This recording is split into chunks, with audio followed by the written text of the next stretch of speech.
Hello friends, welcome to my YouTube channel. આજે આપણે એક સ્નેક્સ ટ્રાય કરીશું। ખૂબ જ ઝટપટ બનતો નાસ્તો, એકદમ સરસ છે, બાળકોને પણ બહુ જ ભાવે છે અને બધાને ખૂબ જ ગમશે। તો ચાલો આપણે તેની રેસીપી જોઈએ। સૌથી પહેલા તો આપણે રોટલીનો લોટ લેવાનો છે, ત્યારબાદ સ્વાદ પ્રમાણે તેમાં મીઠું એડ કરવાનું છે, ત્યારબાદ તેમાં તેલનું મોણ નાખવાનું છે, ત્યારબાદ હાથેથી આવી રીતે બધો લોટ ભેગો કરી લેવાનો છે અને ત્યાર પછી તેમાં પાણી નાખી અને આપણે તેનો લોટ બાંધી લેવાનો છે।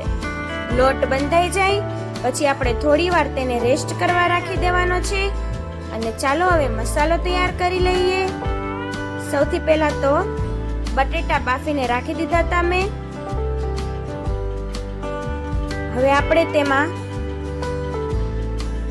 આદુ, મરચું અને જીરું આની આપણે પેસ્ટ બનાવી નાખશું અધકચરી, અને આ પેસ્ટને આપણે બટેટામાં ઉમેરી દઈશું, સાથે મીઠું અને ધાણા જીરું ઉમેરી દઈશું, હળદર નથી નાખવાની, અને ત્યારબાદ આપણે ચટણી એડ કરી દઈશું, ત્યારબાદ ગરમ મસાલો, ત્યારબાદ ખાંડ એડ કરીશું, ત્યારબાદ લીંબુનો રસ।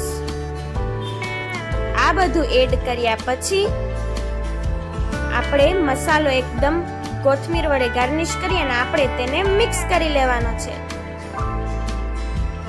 એકદમ માવો થઈ જાય તેવી રીતે મિક્સ કરવાનો। હવે એક લુઓ લઈ અને આપણે બહુ પાટલા જેવડી રોટલી વણી નાખવાની છે। પછી વચ્ચે કેટલીનું ઢાંકણ રાખી અને બટેટાનો માવો બધી બાજુ આવી રીતે હાથ વડે અને ચમચી વડે પ્રેસ કરી અને પાતળું સ્તર હોય તે રીતે ફેલાવી દેવાનો છે। બધી બાજુ આવી રીતે થઈ જાય પછી કેટલીનું ઢાંકણ કાઢી લેવાનું છે અને પિઝા કટરની મદદથી આપણે નાના નાના પાર્ટ કટ કરી લઈશું। ઘણા બધા પાર્ટ એક જ વારમાં કટ થઈ જાય છે। પિઝા કટર ન હોય તો તમે ચાકુ લઈ શકો છો, પણ પિઝા કટરથી એકદમ પરફેક્ટ કપાય છે। તો જુઓ ઘણા બધા પીસ। હવે એક પીસને આપણે રોલ વાળવાનું છે, આવી રીતે હાથમાં લઈ અને મોટી સાઈડથી રોલ વાળી અને નાની સાઈડ તરફ એ રીતે રોલ વાળવાના છે।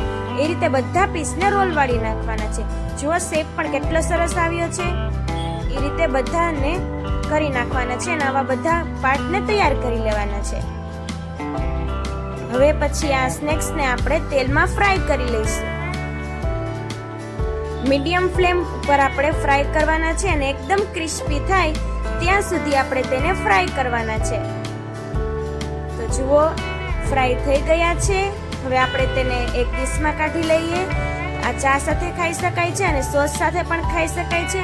ખૂબ જ ક્રન્ચી અને ટેસ્ટી નાસ્તો થોડી જ વારમાં તૈયાર થઈ જાય છે। બાળકોને પણ ખૂબ જ ભાવે છે। એક વખત ટ્રાય કરજો અને પછી મને કમેન્ટમાં કહેજો કે તમને આ રેસીપી કેવી લાગી। અને જો તમને અમારો વિડીયો ગમે તો વિડીયોને લાઈક કરો, કમેન્ટ કરો, શેર કરો અને નવી નવી રેસીપીઝ જોવા માટે અમારી યુટ્યુબ ચેનલને સબસ્ક્રાઇબ કરી નાખજો। Thank you.